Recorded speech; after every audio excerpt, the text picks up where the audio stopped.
একটা বনে একটা খরগোশ আর একটা কচ্ছপ অনেক ভালো বন্ধু ছিল। কিন্তু খরগোশ ছিল অহংকারী, কারণ সে ভাবত সে জঙ্গলের মধ্যে সবার থেকে বেশি দৌড়াতে পারে। একদিন খরগোশ কচ্ছপকে বলেই দিল তার সাথে দৌড় প্রতিযোগিতা দেওয়ার জন্য।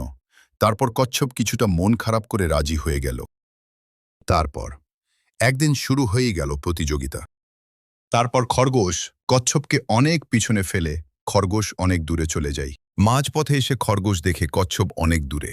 তাই খরগোশ ভাবল কচ্ছপ আস্তে আস্তে সে গাছের নিচে বিশ্রাম নিবে, তারপর সে কোন সময় ঘুমিয়ে পড়ে সে টের পায় না। এদিকে কচ্ছপটি এক মুহূর্তের জন্য না থেমে তার ধীর গতিতেই অবিরাম চলতে থাকল।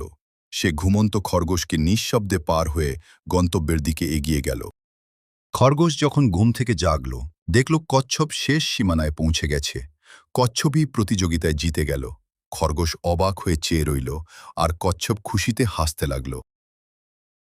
বন্ধুরা, আমরা এই গল্প থেকে যা শিখলাম, কখনো হার মানতে নেই, আর নিজেকে নিয়ে অহংকার করতে নেই।